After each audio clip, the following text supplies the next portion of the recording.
Now today we are starting a new chapter of civics that is the union parliament. ठीक है, चलो start करते हैं पहला लेक्चर। यस, तो these topics we are going to cover today. ठीक है, टॉपिक क्या है? Federal setup in India. ठीक है, पहले तो ये बताओ कि फेडरल कंट्री किसको कहते हैं? एनीवन, कोई भी? ठीक है, कोई भी कंट्री जिसकी गवर्नेंस दो या दो से ज्यादा टेयर्स में डिवाइडेड हो, वो कंट्री है फेडरल कंट्री। ठीक है, जैसे in India we are federal country, central government, state government, local government, उसके भी नीचे आ जाओ तो रूरल इलाके वाला पंचायती सिस्टम। क्लियर हो गया? चलो, तो federal setup in India. Second thing, unitary और non federal features in Indian constitution. देखो, हम लोग तो ये बोल रहे हैं कि भाई ठीक है, हमारी कंट्री जो है वो तो फेडरल कंट्री है, लेकिन कुछ फीचर्स ऐसे भी हैं हमारी कंट्री के जो नॉन फेडरल फीचर्स हैं। फेडरल कंट्री को हम बोलते हैं बाई कैमरल, दूसरा नाम है इसका। यूनिटरी गवर्नमेंट को, जहां पर यूनिटरी गवर्नमेंट समझते हो, एक ही गवर्नेंस, उसको बोलते हैं यूनी कैमरल। Unitary, uni. ठीक है, जब ये यूनी है तो वो बाय हो गया, बाय कैमरल। ठीक है ना, दो से ज्यादा डिवीजन। ठीक है, तो यहाँ हम ये लोग यहाँ पर हम ये पढ़ेंगे कि इसके नॉन फेडरल फीचर्स क्या है जो हमारे कॉन्स्टिट्यूशन। तीसरी, लोकसभा। क्या है लोकसभा? इसका कितना टर्म है, क्या टेन्योर है इसका, क्या कॉम्पोजिशन है, क्या इस हाउस में कितने मेंबर्स हैं, इन मेंबर्स की क्या क्वालिफिकेशंस होती हैं, किस तरीके से डिस्क्वालीफाई हो जाते हैं। ठीक है, ये सब चीजें तीसरे में। चौथा, लोकसभा स्पीकर। ठीक है, इसका इलेक्शन कैसे होता है, कौन इलेक्ट करता है। ठीक है, मेन पॉइंट, इनका रोल क्या होता है पार्लियामेंट में, और इनके फंक्शंस क्या हैं स्पीकर के। ठीक है, these are the four topics that we are going to cover today. ठीक है, चलो, तो पहली टॉपिक हमारी इंपॉर्टेंस ऑफ फेडरल सेटअप। ठीक है, कोई भी कंट्री अगर फेडरल कंट्री है तो क्या इंपॉर्टेंस है उसके, क्या फीचर्स है उसके। ठीक है, वो देखेंगे एक बार हम लोग।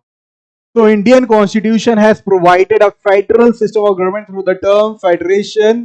ठीक है, बट आप कॉन्स्टिट्यूशन में फेडरल टर्म कहीं नहीं पाओगे। The word federalism is nowhere in the constitution, but our country is a federal country. ठीक है, क्लियर। दूसरी चीज क्या है, इंडिया में 28 स्टेट्स हैं और 8 यूनियन टेरिटरीज है, और कोई भी स्टेट या कोई भी यूनियन टेरिटरी को इतनी पावर नहीं दी गई है कि वो अपने आप को इंडिया से अलग कर सके। ठीक है ना, सॉवरेनिटी है। चलो, अच्छा, ये सब फीचर्स हैं फेडरलिज्म के। Clear cut division of legislative and administration power between union and the state government. तो देखो बेटा बेटा, कितना क्लियर कट डिवीजन है लेजिस्लेचर का। ठीक है, कि यूनियन गवर्नमेंट की पावर अलग है, यानी आप तुम सेंट्रल गवर्नमेंट बोल लो, नेशनल गवर्नमेंट बोल लो, यूनियन गवर्नमेंट बोल लो, ये तीनों एक ही है, सिनोनिम है आपस में। ठीक है, तो यूनियन गवर्नमेंट की अपनी खुद की कुछ पावर्स हैं, स्टेट गवर्नमेंट की खुद की कुछ पावर्स हैं।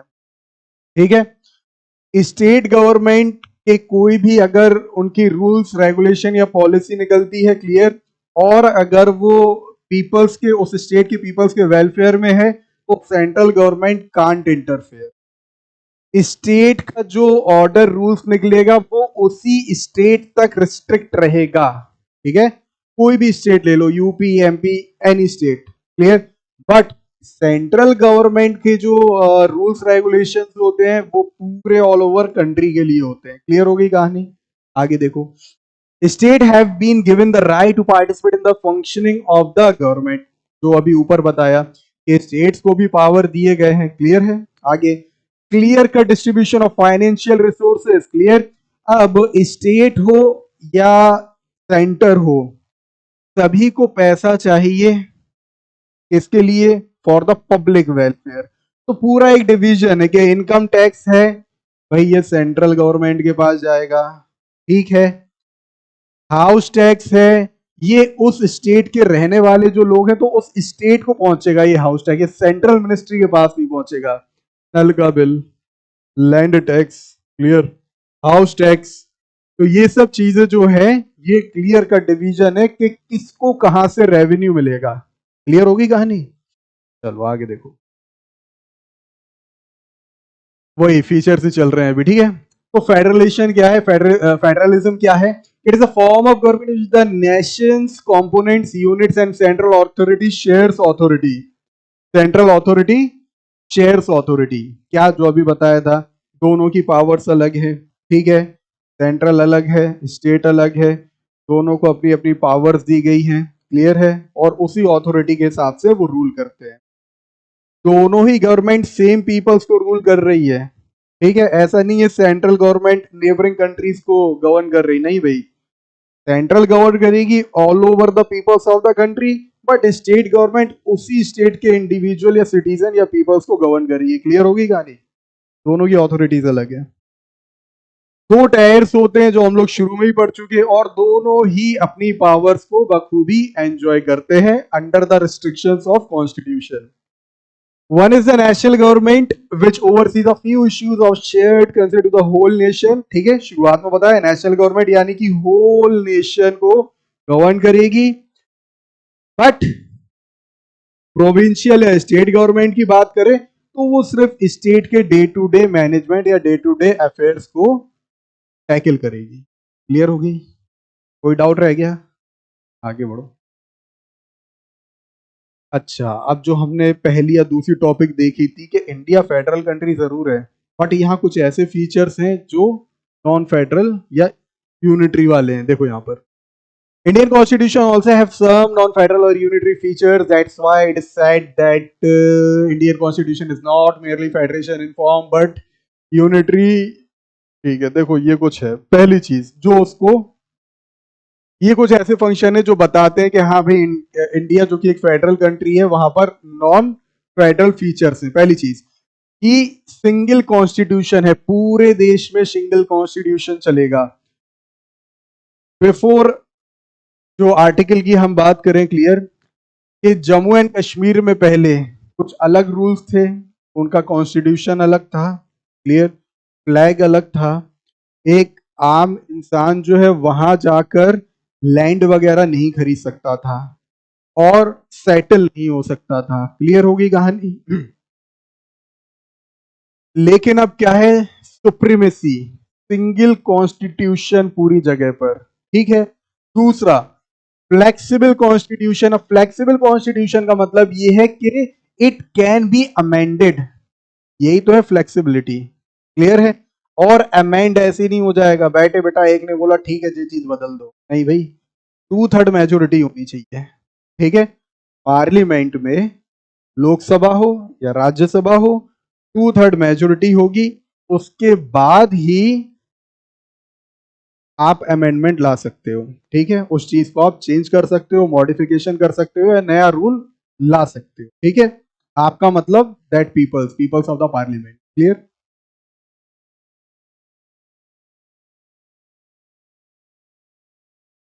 देखो इसको पढ़ो एक बार फिर आएगा तुम्हें समझ।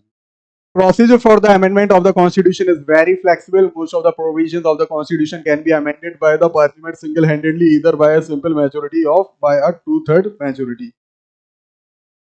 नॉन फेडरल ये चीज है कि देखो यूनिटरी में होता क्या है कि एवरीथिंग इज फिक्स्ड, ठीक है। तो यहाँ कॉन्स्टिट्यूशन तो भाई पहली से फिक्स्ड है, सिंगल कॉन्स्टिट्यूशन है, ठीक है। तो यहाँ पे वो चीज चेंज नहीं हो सकती थी, ठीक है, लेकिन उन्होंने इसको फ्लेक्सिबल बना दिया, ठीक है, बाय द मेजोरिटी ऑफ 2/3।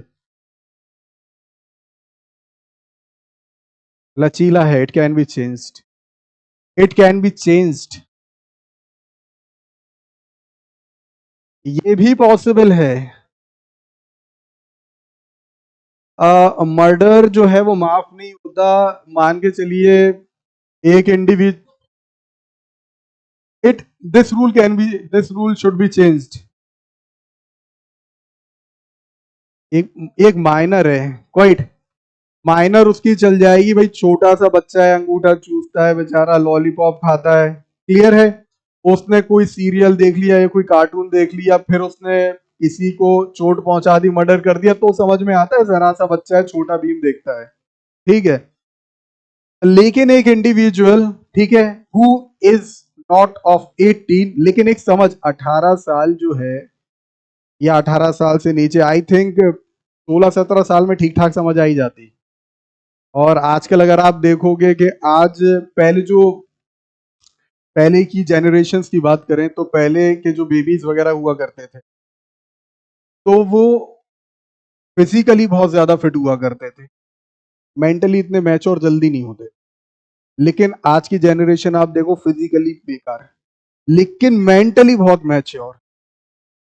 मतलब हर चीज पूछ लो, जो चीज पिछली जनरेशन के बच्चों को 28-30 साल में मालूम चली होगी या पता चली होगी दुनियादारी के बारे में, वही चीज आप उससे आज पूछ लो, 14, 15, 16 ईयर्स का वो बच्चा बता देगा, और वो कहेगा और पूछने हो तो बता दो, ठीक है, मैसेज कर देना मुझे, मैं सब बताऊंगा, ठीक है ना।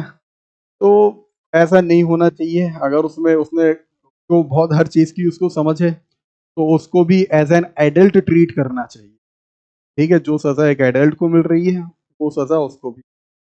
हाँ, अगर नहीं दे सकते हो, तो मैं इन ओपिनियन उनके पेरेंट्स को फिर वो सजा देनी चाहिए। चलो, उसको तो तुमने बच्चा समझ लिया, तुमको तो समझ थी, तुमने क्यों उसको तरीके से गाइड नहीं किया, क्यों उसने ये वाली चीज कर दी, क्लियर है। और जब ये वाला रूल आ जाएगा, तो पेरेंट्स फिर ये तरीके से संभाल के रखेंगे, बेटा तुम तो चले जाओगे बाल सुधार गृह में, ठीक है, हमारे बाल ही चले जाएंगे, क्लियर है। देखो, और क्या है, सिंगल सिटीजनशिप, ठीक है। सभी व्यक्ति जो हैं, चाहे वो स्टेट्स में रहते हो या यूटी में रहते हो, यूटी यूनियन टेरिटरी में रहते हो, सभी की एक ही सिटीजनशिप होगी, दैट इज इंडिया, ठीक। चलो, inequality of representation in Rajya Sabha, Rajya Sabha हो या लोकसभा हो, जैसे पहले राज्यसभा का देखते हैं कि no equal representation of all states, but representation is on the basis of the population, ठीक है। यहाँ पर देखो क्या चीज है कि जो रिप्रेजेंटेशन होता है राज्यसभा में या लोकसभा में, तो जितना बड़ा स्टेट होगा, जितनी ज्यादा पॉपुलेशन होगी, उतने ही ज्यादा उस स्टेट से मेंबर पहुंचेंगे। जैसे यूपी की बात करो, तो यूपी पॉपुलेशन में बात करो तो पूरे इंडिया में यूपी में सबसे ज्यादा पॉपुलेशन है पीपल्स की, तो इसलिए सबसे ज्यादा मेंबर्स भी लोकसभा में यूपी से ही पहुंचते हैं, 80 सीट्स होती, क्लियर है, ये सबसे ज्यादा सीट्स हैं, क्लियर है। तो it is not on the basis of something else, it is on the basis of population, that is, ज्यादा पॉपुलेशन होगी ज्यादा रिप्रेजेंटेटिव, कम पॉपुलेशन होगी लेस या appreciative members. Moreover, 12 nominated members in Rajya Sabha specialize in the field of literature. अच्छा, इसके अलावा 12 जो होते हैं लीडर्स या मेंबर्स आप कह सकते हो, उनको किस बेसिस पर अपॉइंट किया जाता है, वो माहिर होते हैं, माहिर का मतलब प्रोफेशनल होते हैं अपनी फील्ड में, कुछ लिटरेचर से बिलोंग करते होंगे, ठीक है, साहित्य से, वो इंग्लिश भी हो सकता है, हिंदी भी हो सकता है, साइंस से, सोशल साइंस से, this clear this clear departure from the federal principle, ठीक है। और यही सब चीजें बताती हैं कि भाई ये है यूनिटरी फॉर्म, ठीक है ना, फेडरलिज्म से अलग। एग्जिस्टेंस ऑफ यूटी, अब अगर फेडरल है, ठीक है, तो एक और पॉइंट है कि यूटी का भी एग्जिस्टेंस है यहाँ पर, the union territory are those areas which are under the direct control and administration of the central government under the states which share distribution of powers with the center। थोड़ी ध्यान मत देना, आवाज थोड़ी ऐसी हो रही। तो यहाँ पे देखो क्या बताया जा रहा है कि जो स्टेट्स हैं, clear, states are in the control of their head, that is known as chief ministers, but UT is in the direct control of central government, clear है ना। क्योंकि यूटीज जो होती है एज कंपेयर टू एरिया छोटी होती है, clear, और ऐसी जगह सिचुएटेड होती है कि तुम दूसरी जगह उसको मर्ज भी नहीं कर सकते, ठीक है। जैसे अंडमान एंड निकोबार आइलैंड्स देख लो, बहुत बढ़िया जगह है, अगर कोई और स्टेट से मिला दोगे तो दूषित हो जाएगी, पॉल्यूटेड हो जाएगी। कह रहे हो, हम नहीं गए, जो लोग गए थे तो उन्होंने अपनी वीडियो बना के लेकर आए थे, तो वो देखी थी, पानी बहुत बेहतरीन साफ है, जो लोग सी डाइविंग वगैरह करते हैं। बस बस, ठीक है, चलिए आगे देखो। Therefore, the UT are known as centrally administered territories, जो अभी तुमको बताया, क्लियर है, ये सेंटर, जो सेंट्रल गवर्नमेंट होती है वो रूल करती है इसके ऊपर। In this way, the existence of these union territories constitutes a conspicuous, इसकी मीनिंग बताना। तो इस तरीके से ये जो यूटी है, ये constitutes as a conspicuous departure from the federal structure of India. तो इस तरीके से देखो, ये क्लियर कट हमको पता चल रहा है कि इंडिया का जो स्ट्रक्चर है किस तरीके से फेडरल है और कहां पर यूनिटरी है। कॉन्स्पिशियस कौन बताएगा, किसी को मीनिंग मालूम है इसकी? Something which is very clear, clear and easy to see, ठीक है, इसको बोलते हैं।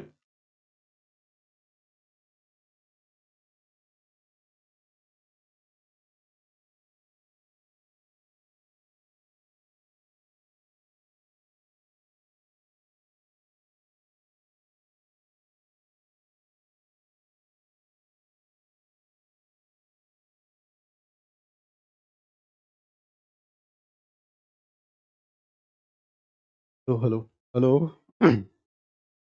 हेलो, ठीक है भाई, आगे देखो। नेक्स्ट इज, अब आ जाओ यूनियन पार्लियामेंट पर, ठीक है। तो देखो, यूनियन पार्लियामेंट है, it is comprises of three structure, ठीक है, Lok Sabha, Rajya Sabha and head of the parliament is known as president. और फैला लो या कम कर लो, ठीक है। President is the head of the parliament. Lok Sabha में टोटल सीट होती है 550 और राज्यसभा में होती है टोटल 250, ठीक है। दूसरा क्या है कि in India we have a representative democracy. Representative democracy का मतलब क्या है कि हम ही लोग जो पीपल्स होते हैं, क्लियर।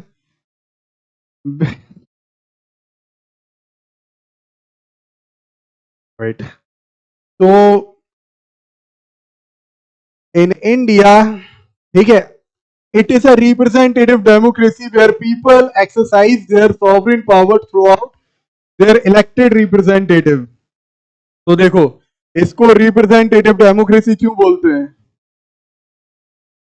कर दिया। हाँ देखो, आगे क्या है कि parliament is the highest forum for debate and discussion. देखो, हमारी डेमोक्रेसी को रिप्रेजेंटेटिव डेमोक्रेसी क्यों कहते हैं, क्योंकि we are the people who elect our representative, ठीक है। दूसरी चीज, ये जो पार्लियामेंट है, क्लियर, ये एक इंस्टीट्यूशन है जहां पर डिबेट होती है। अब हमने जिन लोगों को भी अपॉइंट किया है, ठीक है, वो वहां नेशनल इश्यूज जो है उसको डिस्कस करते हैं, पब्लिक इश्यूज जो है उसको डिस्कस करते हैं, ठीक है। अब देखो, across the globe parliament in any nation has the power to abolish an existing law। दुनिया में कोई भी पार्लियामेंट हो, ठीक है, उस पार्लियामेंट को पूरा राइट होता है कि दे कैन एबॉलिश, ठीक है, कोई भी लॉ को खत्म कर दे, ठीक है, लॉ को रिप्लेस कर सकते हैं, replace the old abolish law with a new law, और अमेंड भी कर सकते हैं, ठीक है। अमेंडमेंट हम लोग पढ़ चुके हैं।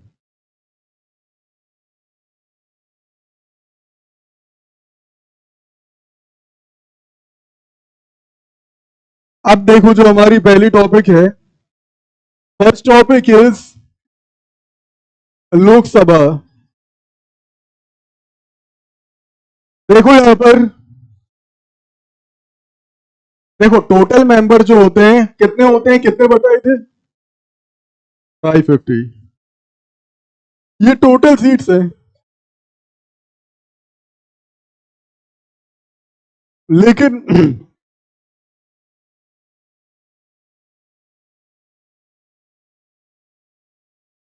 लाइक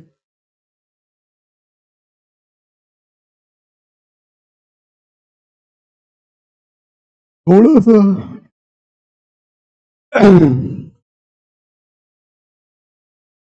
बस ठीक है। देखो भाई पहले हुआ करते थे, सही बोला सही बोला सही बोला, but after the amendment it's 550। ठीक है, members elected directly by the people of India. अभी जो हुए इलेक्शन, अब देखो टर्म देख लेते हैं। तो 7 जो होते हैं वो प्रेसिडेंट खुद इलेक्ट करता है। ठीक है, अब देखो यहां पर जनरली 5 years, ठीक है, 5 year का टेन्योर होता है, और 5 साल के बाद जब दोबारा री इलेक्शन होते हैं तो क्या हो जाता है, डिसॉल्व हो जाती है। देखो, देखो लिखा हुआ है, पहले स्लाइड देख ले हम कितनी रह गई।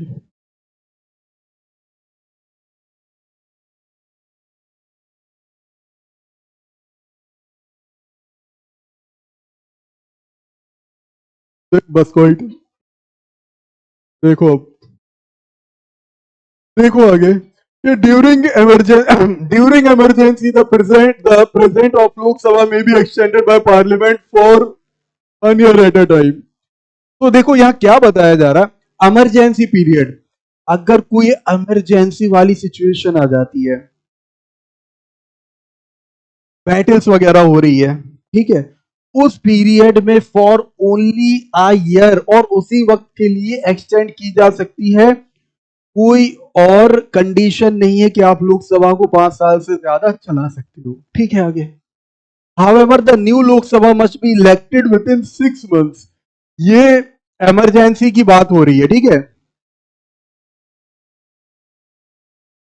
अब क्या क्या होता है इसमें, जो तुमने बोला था ना 552 वाला, किसने बोला था? जब वो अमेंडमेंट हो गया तो 2 कम हो गई।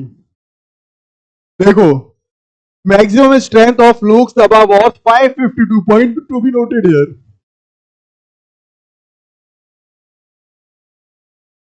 550 बॉस, देखो यहां पर नहीं होने वाला, वो ऐसे ही रहेगा। कितनी रह गई? टाइम बहुत है अभी, तो देख ले रहे, 10 मिनट तक देख ले रहे। देखो क्या बस बस बस बेटा, समझ लो, सुनो इसको। पहली थी 552, ठीक है ना। द प्रोविजन द नॉमिनेशन, देखो पहले क्या था यहां पर, the provision the nomination of the Anglo Indian. अब Anglo Indian, who are known as Anglo Indians, yes, बताओ।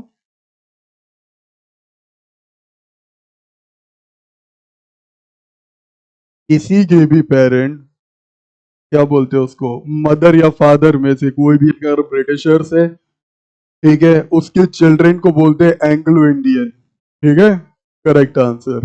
देखो यहां पर, तो ये जो 2 सीट्स थी वो एंग्लो इंडियंस की थी, एंग्लो इंडियन है, तो उनके पापा या मम्मी में से कौन ब्रिटिशर है, ये भी पूछ के बताना है, पूछना, उसमें कौन सी गंदी बात है। द प्रोविजन, देखो, the provision the nomination of the Anglo Indian members was ended by the 104th constitutional amendment act in January 2020। ठीक है, आगे, the constitution of India allows for a maximum of 550 members. तो जैसे तुम्हें पहले ही बताया कि 550 जो होती है वो टोटल सीट्स होती है, ठीक है, पहले 552 in the house, with 530 members representing the states and 20 representing the members of UT, Union Territory. At present, boys, बेटा बातें तो नहीं कर रहे, करो भी नहीं, यहां देखो. एट प्रेजेंट, हाँ अभी की बात करो. At present the Lok Sabha has 543 seats filled by elected representative. देखो ये आ गया तुम्हारा पूरा. ये लोकसभा का कौन सा स्टेट जो है कितनी सीट्स हैं, जो तुमको बताया था कि यूपी की बात करें तो यूपी में सबसे ज्यादा आपको सीट्स मिलेंगी. क्यों? UP is the most populous state in India. ठीक है, बाकी कुछ में एक है, कुछ में दो है. ठीक है, चलो आगे देखो. अब qualification, who can be a member of Lok Sabha. ठीक है, ये सभी में आएगा, इस पे स्टार बना लो. ठीक है, must be a citizen of India. Age होनी चाहिए 25 और अबव 25. ठीक है, आगे क्या है? Should have his name in electoral rolls in any part of the country.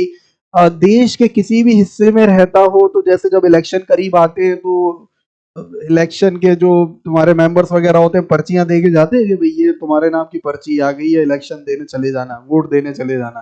ठीक है, तो उसकी भी वो पर्ची होनी चाहिए.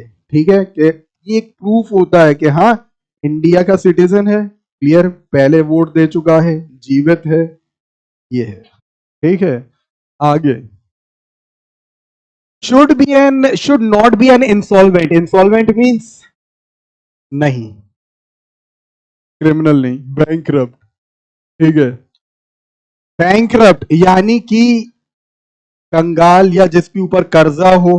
क्लियर है? बैंकरप्ट, पहली चीज बैंकरप्ट समझिए. बैंकरप्ट का मतलब होता है जिसके ऊपर बैंक का कर्ज हो और अब वो कर्ज नहीं उतार सकता, उसके पास उसका कोई भी एसेट, प्राइवेट एसेट उसके पास नहीं है. ठीक है, should not be a proclaimed criminal. ठीक है, तो मेरे ख्याल से इसको हटा के सिर्फ इतना ही होना चाहिए था कि should not be a criminal. लेकिन इसका क्या मतलब है प्रोक्लेम्ड क्रिमिनल? ठीक है, should not be of unsound mind. Unsound mind means, very good, पागल नहीं होना चाहिए. ठीक है, and also should not hold any office of profit under the government. Clear?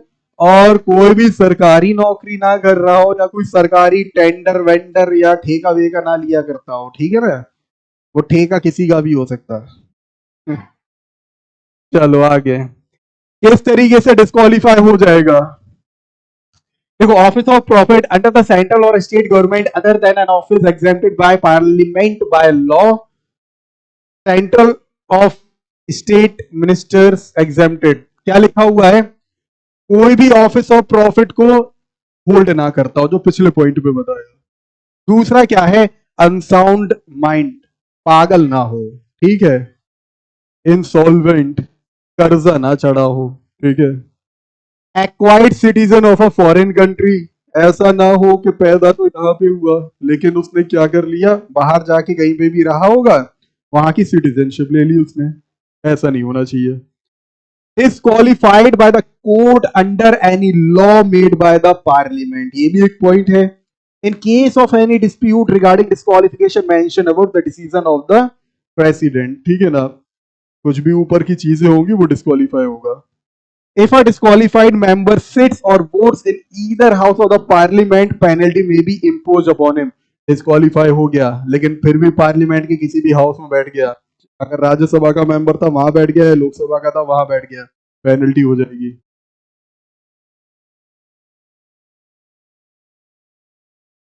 Vacation of seats in parliament. अब वो सीट, कोई सीट खाली कैसे हो जाती है? देखो, वो तो जब वो डिस्क्वालीफाई हो जाएगा तो सीट खाली हो जाएगी.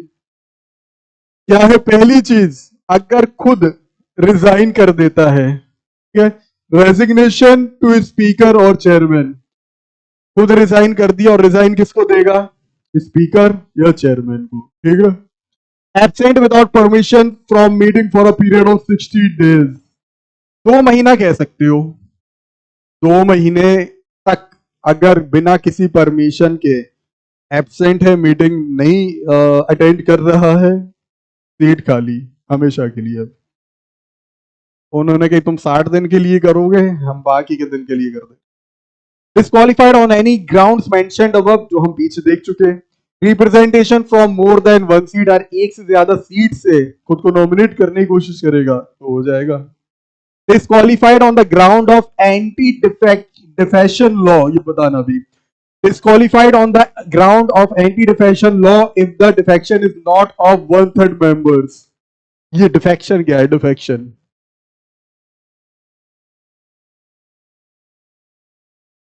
to leave and join another party, that is known as defection. ठीक है, अगर वो व्यक्ति जिस पार्टी से भी वो आ रहा है, अगर उसकी पार्टी या 1/3 मेंबर्स ने क्या बोले, अगर डिफेक्शन वाला सिस्टम नहीं लिया, यानी कि 1/3 उसकी पार्टी जो है और 1/3 पीपल्स ने अपनी पार्टी छोड़कर किसी और पार्टी में नहीं गए, और अकेले एक यही बंदे हैं जो बोल रहे हैं नहीं मैं जाऊंगा दूसरी पार्टी ज्वाइन करूंगा, तो ठीक है तुम डिस्क्वालीफाई हो गए। ठीक है, चलो आगे। स्पीकर ऑफ लोकसभा, ठीक है, अभी स्पीकर ऑफ लोकसभा प्रीवियस कौन थे? Om Birla, very good. Presiding officer who conducts the business और वर्किंग ऑफ लोकसभा, तो पूरा ये जो होता है स्पीकर के, जो लोकसभा होते हैं, लोकसभा के जो स्पीकर होते हैं ये हेड होते हैं। ठीक है, position of great authority and responsibility, तो भाई देखो बहुत ही रिस्पॉन्सिबिलिटी और जिम्मेदारी का काम है। Has wide powers to maintain discipline in Lok Sabha, अगर अंदर कुछ ना कुछ हाथापाई होती है या कुछ एब्यूजिव वर्ड्स वगैरह कुछ भी होता है, सो ही और she is responsible. In the table of proceedings, higher rank than all the cabinet minister, जैसे बताया अकेला बैठे हुए हैं, ठीक है, तो बढ़िया सबसे टॉप पोजीशन पर है और यही लीडर है उस वक्त। Not answerable to anyone except the house, ठीक है, जो हाउस के मेंबर्स हैं कोई भी सवाल जवाब होगा उन्हीं को जवाब देंगे, बाहर का व्यक्ति के लिए वो कोई रिस्पॉन्सिबल नहीं। No court of law can go into the merits of a ruling given by him, ठीक है, उन्होंने अगर डिस्क्वालीफाई कर दिया किसी भी मेंबर को, कोर्ट इंटरफेयर नहीं कर सकती। ठीक है, उन्हें एक्सप्लेन करना पड़ेगा भाई अगर तुमने डिस्क्वालीफाई किया तो किस ग्राउंड पे डिस्क्वालीफाई किया। आगे इलेक्शन लो, अब जो बात चल रही है स्पीकर की ही बात चल रही है। ठीक है, अब इनका इलेक्शन कैसे, ये 5 साल तक रहते हैं, जितने वक्त तक के लिए लोकसभा रहती है उतने वक्त तक के लिए, 5 साल बाद फिर से दूसरी असेंबली सेटअप हुई। क्लियर है, तो जो लोकसभा के जो मेंबर जो रूलिंग पार्टी होती है, तो रूलिंग पार्टी में से ही अपने ही मेंबर्स अपने कैंडिडेट्स में से वोटिंग करते हैं और कहते हैं ठीक है ये हमारा स्पीकर। ठीक है, कैन सीक री election in any number of time, जितने बार चाहे री इलेक्शन हो सकता है, बट मेंबर होना चाहिए। May resign letter to deputy speaker, अभी तक कोई बैठा नहीं है डेप्टी स्पीकर की पोजीशन पर, लेकिन अगर होता और इनको रिजाइन देना होता तो इनको रेजिग्नेशन किसको देना पड़ता? Deputy speaker of Lok Sabha, president को दे।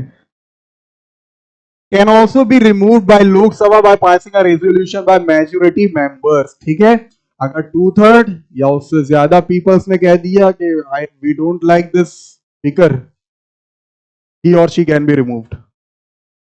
इनके रोल और फंक्शन क्या है? ठीक है, बिजनेस और working of Lok Sabha, presides over the meeting of Lok Sabha, जितनी भी मीटिंग होगी इनका उपस्थित होना बहुत जरूरी है, लीडर नहीं तो मीटिंग का ही की।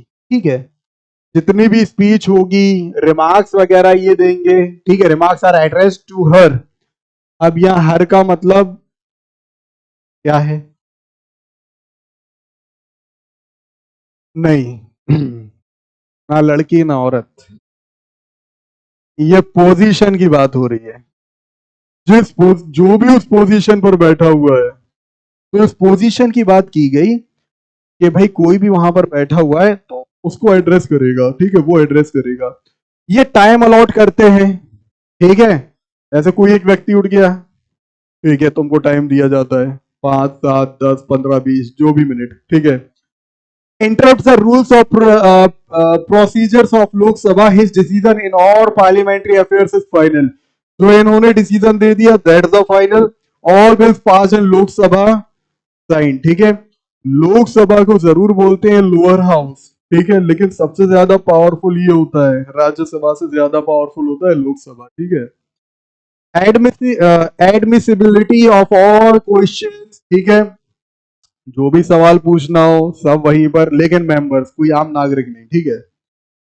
Resolutions, motions is decided by speaker voting in the house in his supervision.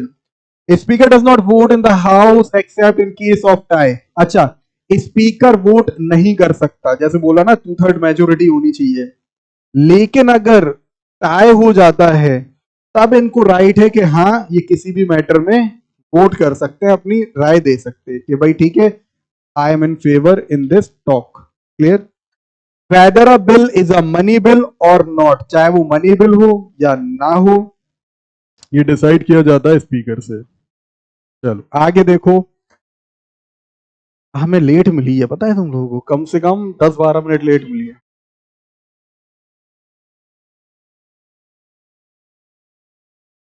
19 पे है, 23 पे खत्म हो जाएगा, ठीक है। 19 पे 23 पे खत्म, 4-5 स्लाइड हो जाएगा, टेंशन नहीं लो, जाना घर ही पे है सब। Administrative functions receives all petitions and documents in Lok Sabha. अच्छा, एडमिनिस्ट्रेटिव फंक्शंस यानी कि कंट्रोल, किस तरीके से कंट्रोल करना है, ठीक है। तो receives all petitions and documents in Lok Sabha. Petitions इसको बोलते हैं प्रार्थना, जिसको हम लोग बोलते हैं PIL, पब्लिक इंटरेस्ट लिटिगेशन, ठीक। तो शॉर्ट फॉर्म में पिटीशंस, तो सब यहां रिसीव होगा। Communicates the decision of the house to the concerned authorities, regulates the admission of visitors, media in the gallery, ठीक है। इनकी परमिशन के बगैर कोई विजिटर या कोई भी मीडिया नहीं आ सकती, ठीक है ना। और जो पूरा सेशन होता है वो रिकॉर्ड होता है, ठीक है। जो भी टॉक हो रही, कौन क्या बोल रहा है, everything is recorded. Disciplinary functions, आप डिसिप्लिन को लेकर देखते हैं। In case of disregard to the authority of the chair, he can order to withdraw suspend a member in grave disorder, ठीक है। अगर उन्हें ऐसा लगता है कि लोकसभा की मर्यादा को भंग किया जा रहा है, क्या है इसमें, कौन सी बात है, भांग तो सुनाई नहीं दिया, जो हंसी आ गई, बहुत बढ़िया, कोई हंसे तो हंसने लगो। चलो देखो आगे, तो देखो, he has the right to withdraw और suspend a member in grave disorder, ठीक है। हाथ पैर चलाने लगे, अब्यूज करने लगे, क्लियर है, होना चाहिए ये वाली चीजें।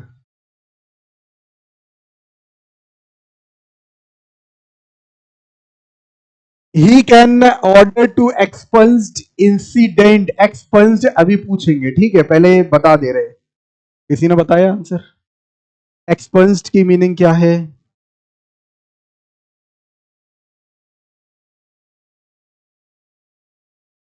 To rub or remove something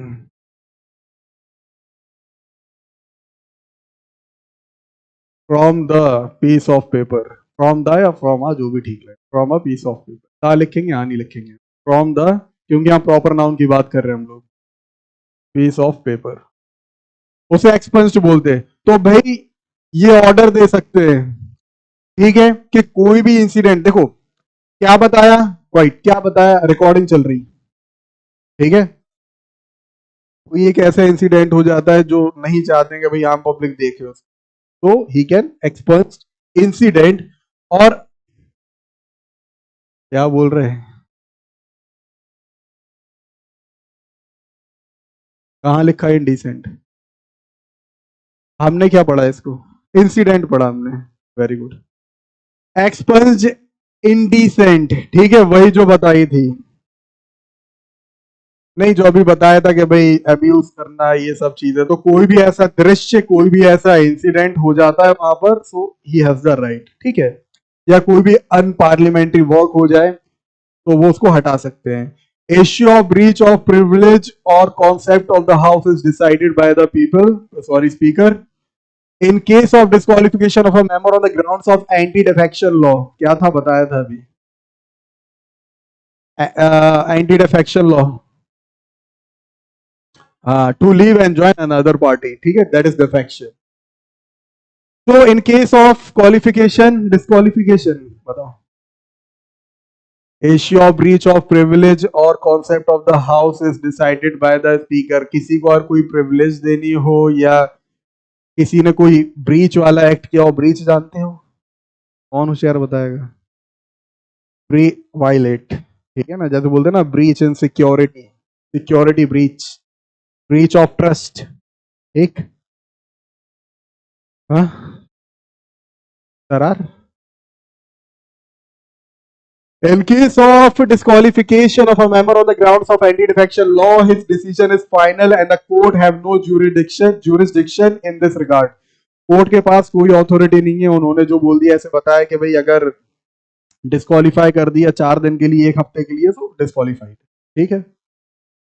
चलो, miscellaneous functions, mixed functions, presides over the joint session of parliament. उनके पास ये भी राइट है, राज्यसभा लोकसभा जब भी कोई ज्वाइंट सेशन होता है, क्लियर, वहां पे वो आ सकते हैं एज अ स्पीकर.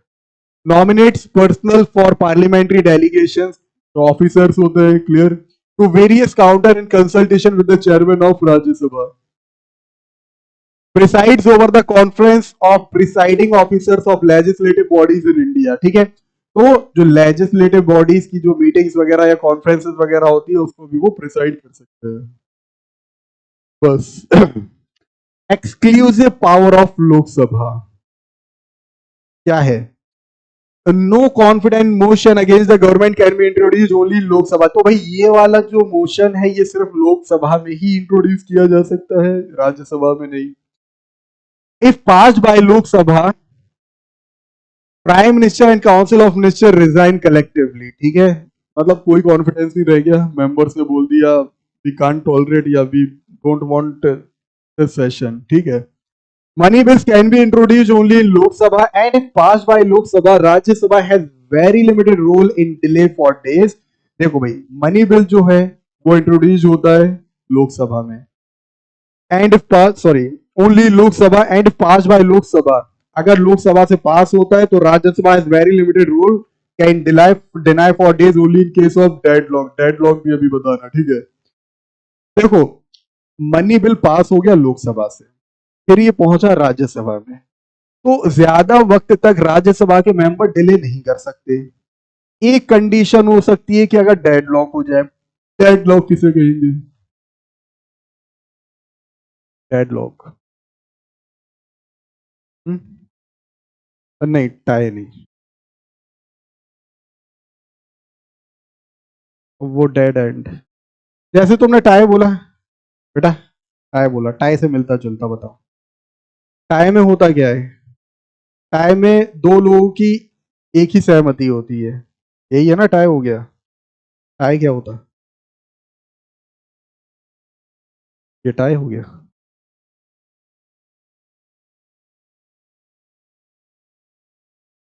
हाँ देखो यहां पर, यहां डेडलॉक कब होगा?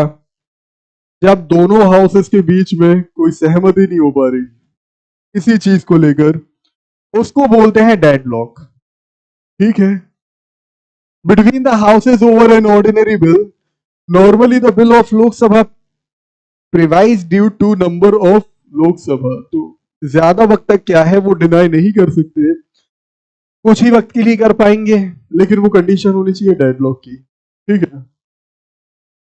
These are the topics which we are going to cover today, and these are the last topic of this chapter, ठीक है. Yesterday we have studied Lok Sabha and about the speaker of Lok Sabha, ठीक. Now today राज्य सभा, ठीक है, कौन कौन उसमें शामिल होता है, हाउ दे आर इलेक्टेड, उनका टर्म या टेन्योर, उनकी क्वालिफिकेशन, किस तरीके से डिस्क्वालीफाई हो जाते हैं, और प्रिसाइडिंग ऑफिसर्स, ठीक है. दूसरा, powers and function of parliament, ठीक है. चलो, तीसरा, third, exclusive power of Rajya Sabha, यानी कि वो क्या, कौन सी पावर्स हैं जो सिर्फ राज्यसभा के पास है, ठीक है. Exclusive means special powers. देखो, first topic is composition of Rajya Sabha, ठीक है. राज्यसभा को हम लोग अपर हाउस या हाउस स्टेट्स, ठीक है, कहते हैं. दूसरी चीज कि मैक्सिमम स्ट्रेंथ कितनी होती है 238, ठीक है, यानी कि 250 जो कल बताया था, ठीक है। तो 238 elected from different states and union territories and 12 members are nominated by the president, ठीक है।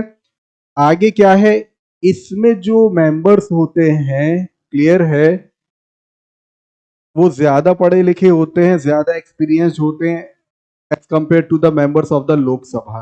समझ में आ जाएगा। देखो जैसे having special knowledge or practical experience in matters such as literature, science, art, social science, etc. Eminent means famous, renowned या famous, ठीक है। famous members जैसे कुछ लोगों का नाम है राजा रामन्ना, ये किस चीज में है, न्यूक्लियर साइंटिस्ट, ठीक है।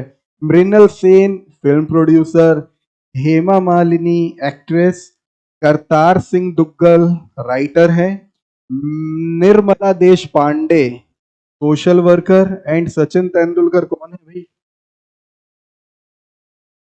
क्रिकेटर, ठीक।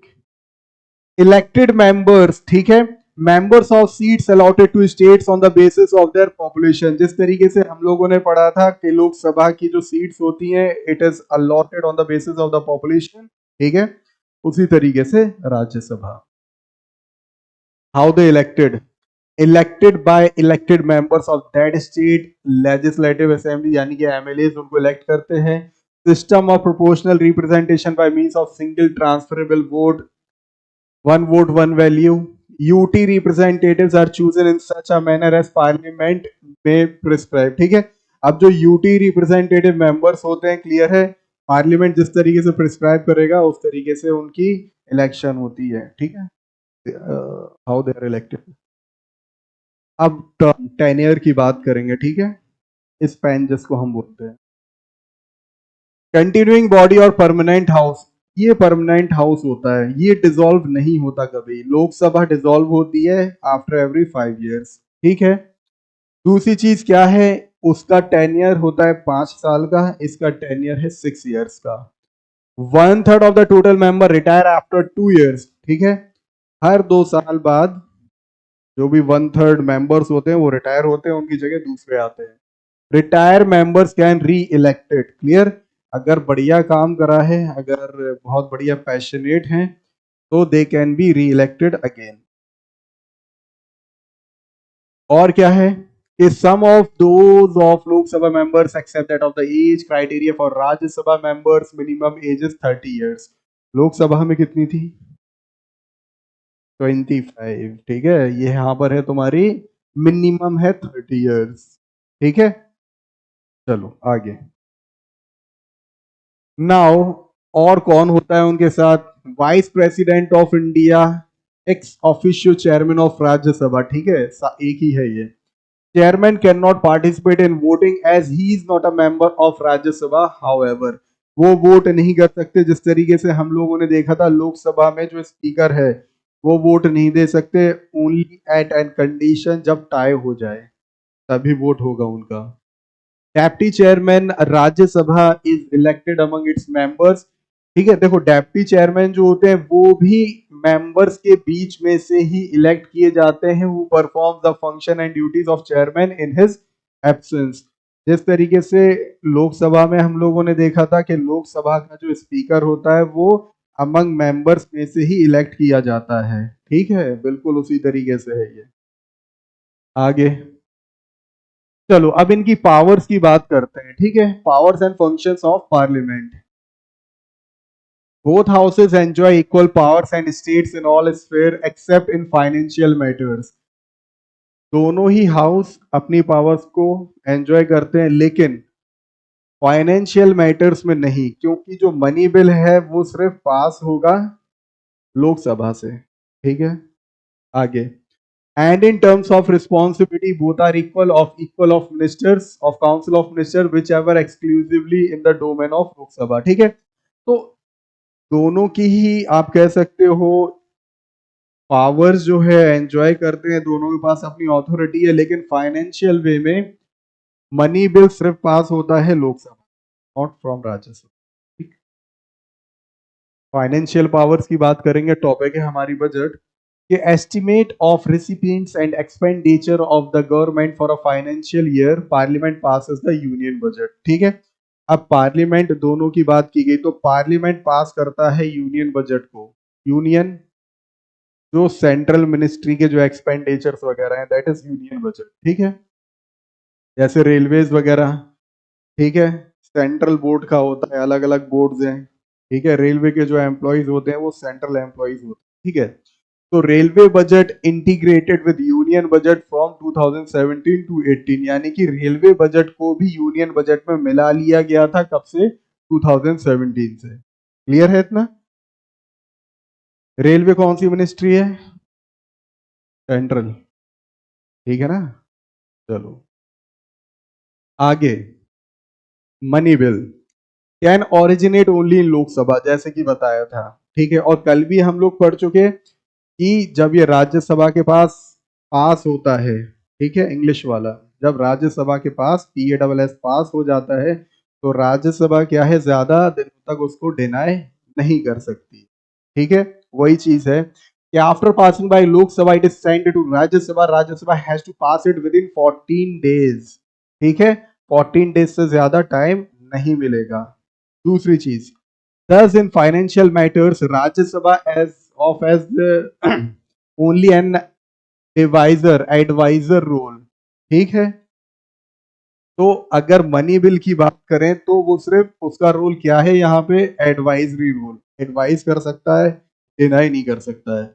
Lok Sabha has the power to accept और reject the recommendation of Rajya Sabha if any. ठीक है, तो रिजेक्ट और एक्सेप्ट करने का राइट सिर्फ लोकसभा के पास से है if we talk about money bill. But Rajya Sabha क्या कर सकती है, सिर्फ एडवाइजर का काम कर रही है यहाँ पर। ठीक है, 14 डेज का टाइम दिया है। क्लियर है? उसको तुम दोबारा देख लो, सब अपने में बात कर लो और वापस पहुंचो। सप्लीमेंट्री चीजें और इसके अलावा क्या चीजें हैं वो देखो।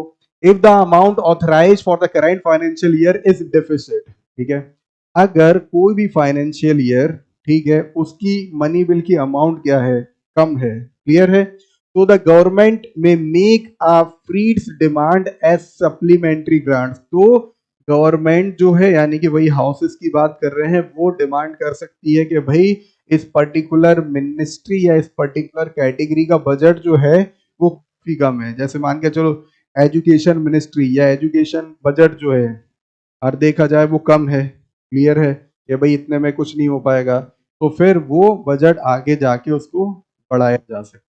ठीक है, supplementary grants. Vote on account and salaries, ठीक है, तो वोट ऑन अकाउंट ये क्या होता है, authorises the executive to draw funds from the consolidated fund until the budget is passed by the government. Salaries and allowance of MPs and ministers are determined by the parliament. तो ये वाले point को समझो पहले कि vote on account ये क्या है, it authorises the executive to draw funds from the consolidated funds, यानी कि जो भी फंड बना दिया गया है, क्लियर है, उसमें से, जैसे हमने पिछली वाली में पढ़ा कि वो फंड को बढ़ा सकता है। ठीक है, अगर इनकी सैलरीज वगैरह की बात करें तो ये डिटरमाइन की जाती है पार्लियामेंट। क्लियर है? आगे उनको क्या अलाउंसेस मिलेंगे और क्या उनकी सैलरीज हो। टैक्सेस की बात करें, so no tax can be imposed और money spend by government without the approval of the parliament. ठीक है, अगर टैक्सेस बढ़ रहे हैं, क्लियर है, या कुछ घटाना है, तो भाई जब तक पार्लियामेंट दोनों हाउसेज में 1/3 मेजोरिटी सहमति नहीं होगी तो ना ही टैक्स इंक्रीज किया जा सकता है और ना ही डिक्रीज किया जा सकता है। क्लियर है? ये है permission of taxes. Impeachment, clear, ये एक नई टॉपिक है। ये टॉपिक क्या है, इम्पीचमेंट जुडिशियल पावर के वे में। कौन बताएगा, किसी को मालूम?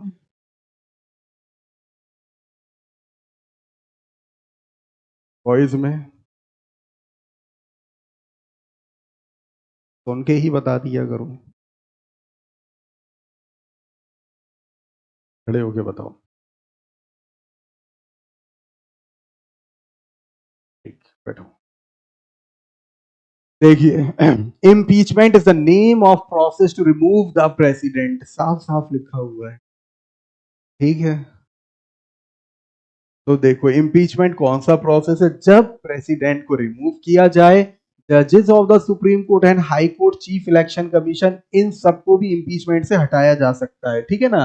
चाहे वो जजेस हो गए सुप्रीम कोर्ट के, हाई कोर्ट के चीफ इलेक्शन कमिश्नर हो गए, ऑडिटर जनरल हो गए, if they are found guilty of dating, यानी कि अपनी पोजीशन का गलत इस्तेमाल करा या मिसयूज किया और वो साबित हो जाता है कि भाई you have done the wrong thing, तो by the process of impeachment ही और शी कैन बी टर्मिनेट। वही चीज है, अपनी पावर का बहुत ही ग्रेव मिसकंडक्ट। आगे, under impeachment after house in may frame charges against the president और others if a resolution to this effect is passed by the 2/3 majority of the total membership, जो अभी आपको बताया, ठीक है। ये हियरिंग हो गई, 2/3 मेजॉरिटी के बाद उसको हटाया जा सकता है। 2/3 majority of the total membership of the house and by the majority of members present and voting the other house consider the matter, ठीक। if the other house too passes the resolution in the same way, Lok Sabha में हो गया, राज्यसभा में हो गया, ठीक है। 2/3 hearing हो गई, दोनों फेवर में हो गए कि हाँ भाई ही और she has done the grave mistake या मिसकंडक्ट किया, अपनी पावर का गलत इस्तेमाल किया, तो ही और शी कैन बी रिमूव, चाहे वो जज हो, चीफ इलेक्शन कमिश्नर हो या प्रेसिडेंट हो। पनिशमेंट क्या है, आवाज आएगी। ये भी एक बेटा मिनिस्ट्री का लीडर होता है ये, ठीक है।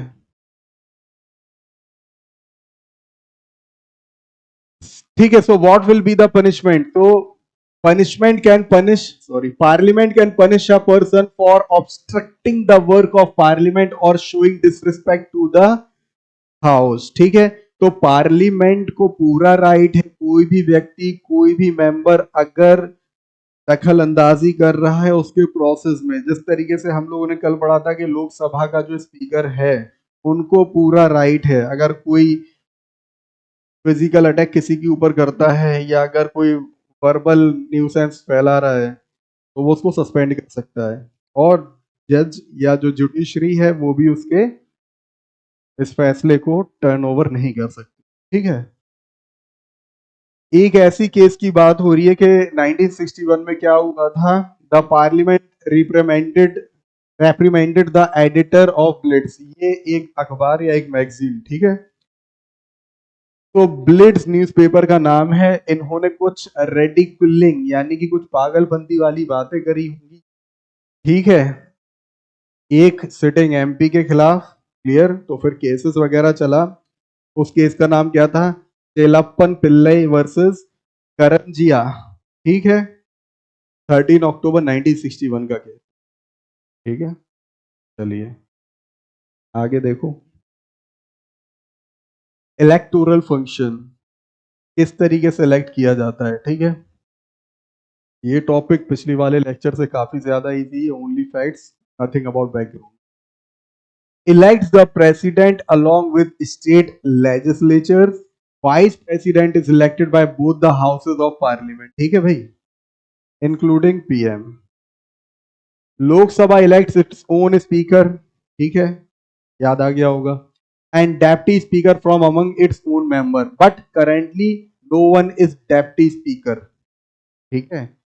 और करेंटली को छोड़ो, कई सालों से कोई डेप्टी स्पीकर नहीं है लोकसभा, क्लियर है कहानी, नहीं है,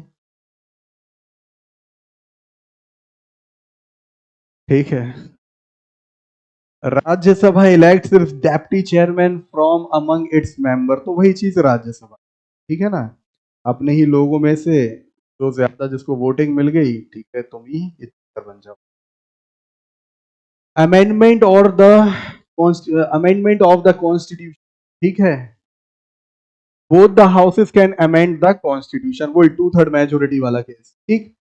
Amendment must be passed by both the houses separately by a majority of total membership and by 2/3 majority of the member who are present, ठीक है, और वो वोट देंगे, तो 2/3 याद रखिए। In some matters amendment has be ratified, ये पहले बता चुके, अब तुम लोग बताओगे, ratified by half of the state legislatures, कुछ मामलों में अगर सिर्फ हाफ ही मेजोरिटी मिल गई, क्लियर है, तो वो मामला सेट हो जाता। अब ये बता दो रेटिफाइड क्या है? अप्रूवल। अप्रूवल काय का अप्रूवल?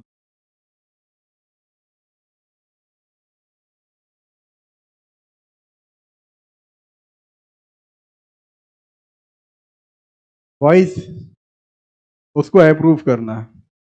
ठीक है, सही है। बेटा मोबाइल रख लो, क्या कर रही है? कवर में पैसे रखे क्या? रेटिफाइड।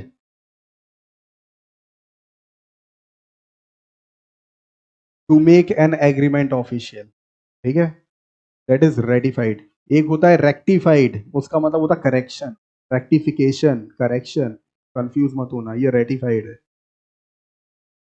ठीक है, सो कुछ मामलों में कोई भी चीज जो है वो half majority by the legislature के द्वारा उसको पास कर दिया जाता है, ठीक है, लेकिन वो कुछ ही इंसिडेंट्स होते हैं।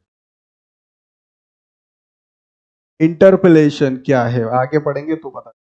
कंट्रोल ओवर द एग्जीक्यूटिव, जो क्वेश्चन आर्स होते हैं, यानी अगर हम लोग फर्स्ट आर की बात करें, so question are in both the houses is allotted for asking and answering of question, ठीक है। जो कल लोकसभा वाले में भी पढ़ा था कि जो स्पीकर साहब हैं वो टाइम देते हैं, क्लियर है, यू हैव मच टाइम, और आप जिस मैटर में आप बात करना चाहते हैं या जो टॉपिक चल रही है आप अपना राय मशवरा दे सकते हो।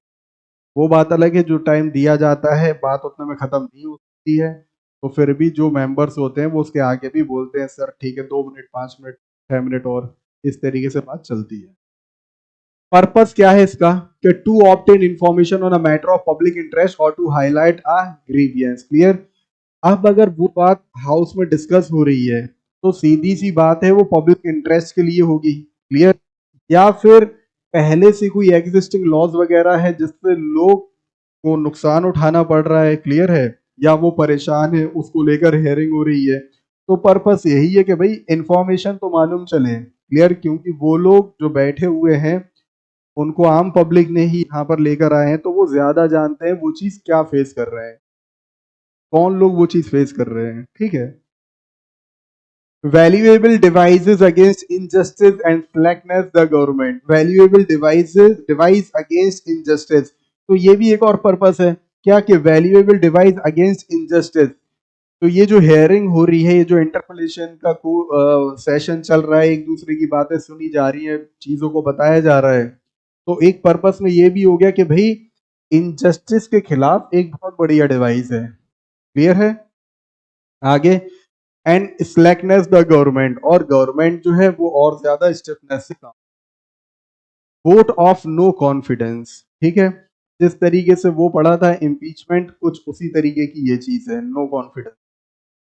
If the government acts against the constitutional provinces, ठीक है, प्रोविजंस, अगर गवर्नमेंट, कोई भी गवर्नमेंट जो है, जो रूलिंग पार्टी है, जो रूलिंग गवर्नमेंट है, एग्जिस्टिंग गवर्नमेंट है, अगर वो कॉन्स्टिट्यूशन के अगेंस्ट लॉज निकाल रही है, कॉन्स्टिट्यूशन के खिलाफ काम कर रही है, ठीक है, it can be voted out of office by basing a no confident resolution against the PM or against any minister, ठीक है। तो जो मंत्रिमंडल है वो आपस में क्या कर सकता है? वोटिंग कर सकता है, क्लियर। हमें भरोसा नहीं रहा है इनके ऊपर, we have no confidence, clear, because he और she or they are acting against the constitution, ठीक है, he or she can remove in such a case the whole ministry has to resign, ठीक है। तो जितने भी लिंक लगा होगा सबका सबको रिजाइन देना पड़ेगा। आगे देखते हैं एडजर्नमेंट मोशन। एडजर्नमेंट किसको बोलते हैं? एडजर्न किसको? एडजर्न, टू फिनिश और एंड समथिंग, बढ़िया है, आधा है, थोड़ा सा और बताओ है, बोलो।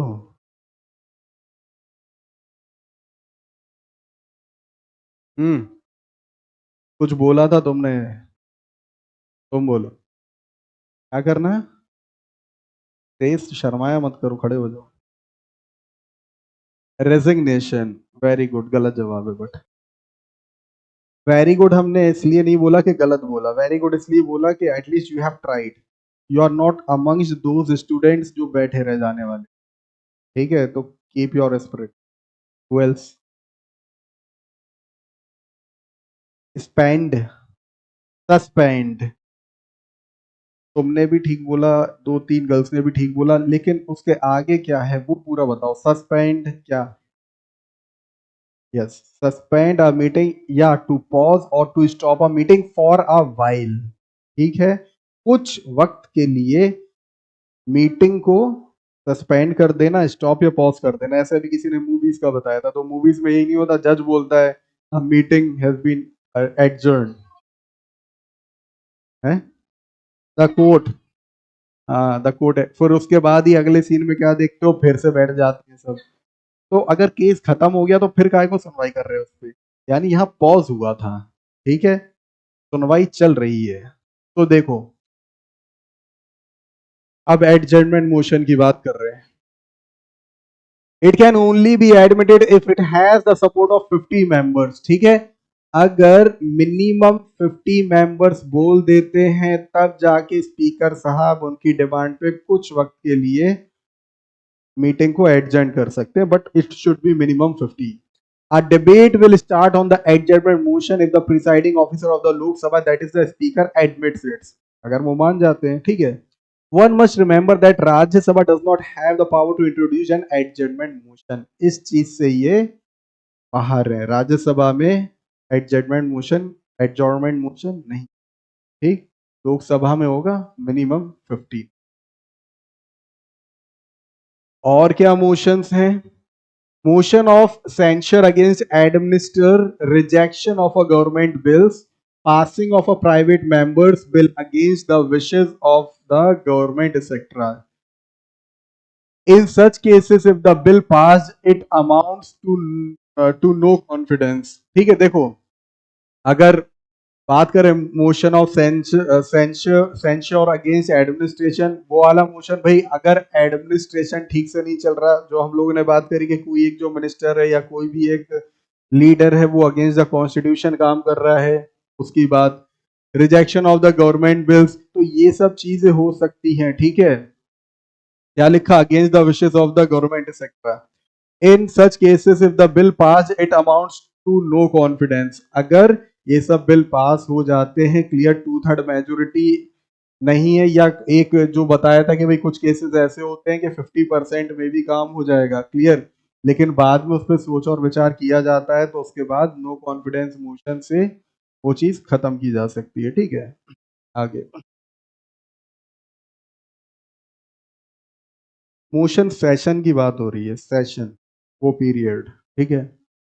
मॉनिटरी कंट्रोल थ्रू पीएसी यानी कि public account committee, PAC ensures that public money is spent in accordance with parliament's decision। अब जो भी बिल्स वगैरह आते हैं वो सब किसके लिए आते हैं? For public, is that clear? तो ये चीज इंश्योर करना, तो पीएसी कमेटी क्या इंश्योर करती है कि भाई जो पब्लिक का पैसा है वो पार्लियामेंट के डिसीजन से, एक दूसरे से जो भी चीजें बात कर रहे हैं कि कहाँ पे कितना और किस वक्त लगना चाहिए, कहाँ लगाया, कितना खर्च करा, कहाँ करोगे, ये सब चीजें। PSA also examines report of the CAG, ठीक है, यानी कि जो ऑडिटर जनरल जो होते हैं, ऑडिटिंग किसको बोलती है, कौन बताए? टू गिव स्पीच कैसे बोला तुमने? वो तो एंकरिंग होता, ओरेटर, हाँ ऑरेटर जो स्पीच दे रहा है, ठीक। ऑडिटर या ऑडिटिंग, बेसिकली ये जो ऑडिटर वर्ड आता है ये कॉमर्स लाइन से आता है, ठीक है। एक ऑडिटर किसको बोलते हैं? ऑडिटर वो होता है जो स्टेटमेंट्स को, बैंक स्टेटमेंट्स जो होते हैं, स्टेटमेंट्स, ठीक है, उसको खंगालता है, क्या बैलेंस शीट वगैरह निकालना, क्लियर है, क्या प्रॉफिट क्या लॉस, क्या एसेट्स हैं, क्या लायबिलिटीज हैं, ये सब काम एक ऑडिटर का होता है। तो उसी तरीके से ये भी ऑडिटर जनरल ऑफ इंडिया, ठीक है, इनका काम क्या है? पीएससी के साथ सीएजी डिपार्टमेंट यानी controller and auditor general of India, इनका भी काम यही है कि ये सब चीजें देखना कहाँ कितना एक्सपेंड हुआ है, ठीक है, एक्सपेंड हुआ है। आगे और क्या पावर्स हैं? Make laws regarding the composition, jurisdiction and power of supreme courts, में establish a common high court for 2 or more states, जैसे वहां पर है पंजाब एंड चंडीगढ़। ठीक है, क्लियर हो गया? ये सब काम भी, ये पावर्स भी उनके पास है। Exclusive power of Rajya Sabha. ठीक है, और क्या, जो लास्ट टॉपिक है मैं भी, ठीक है। अंडर आर्टिकल 249 राज्यसभा में power the parliament to make laws with respect to a matter in the state list by passing the 2/3 majority. ठीक है, तो आर्टिकल 249 के अंतर्गत क्या है, राज्यसभा के पास पावर है कि वो रूल बना सकती है, फिर वही चीज जो शुरू से पढ़ते हुए आए, 2/3 मेजोरिटी बेस पर। Lok Sabha has no authority assent itself in such matters. ठीक है, यहां इसको ये पावर नहीं मिली। May declare to create a new all India services in national interest, thereupon Parliament create new services. ठीक है, it may declare to create a new all India services in national interest. ठीक है, यानी देश के हित में ये नई ऑल इंडिया सर्विसेज वगैरह जो है लगा सकती है, ला सकती है। When the Lok Sabha is dissolved before or after the declaration of a national emergency, कल भी हम लोगों ने पढ़ा था राज्यसभा का कितना टेन्योर है, अभी कितना बताया था, 6। लोकसभा का कितना होता है? लेकिन लोकसभा का हमने क्या पढ़ा था कि 5 साल से ज्यादा नहीं टिक सकती, डिसॉल्व होना पड़ेगा। किस कंडीशन में आप बढ़ा सकते हो और कितना बढ़ा सकते हो? इमरजेंसी कितना?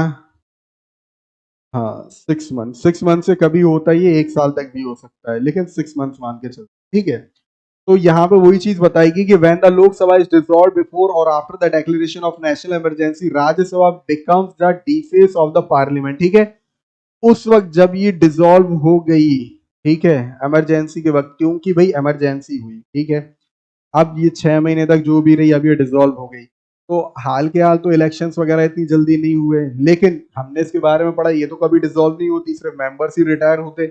उस वक्त ये रोल निभाएगी किसका? लोकसभा का। ठीक है, तो Rajya Sabha becomes the defence of the parliament, that is Rajya Sabha takes on the functions of the parliament. ठीक है, फिर जो भी इलेक्शन का निर्णय आएगा तो नई लोकसभा बनेगी, की तब की बात है। ठीक है, आगे क्या है? No confident motion, only Lok Sabha has the power, Rajya Sabha has nothing to do with it. ठीक है, तो नो कॉन्फिडेंट मोशन सिर्फ लोकसभा में ही है, राज्यसभा उसमें कोई वोटिंग, कोई रोल नहीं है। मनी बिल भी हम लोग पढ़ चुके, ये सिर्फ लोकसभा में पास से होता है, राज्यसभा में नहीं। 14 दिन का टाइम है, वापस भिजा दो। आगे, joint session in case of deadlock Lok Sabha is more powerful. Yesterday we studied about deadlock among boys.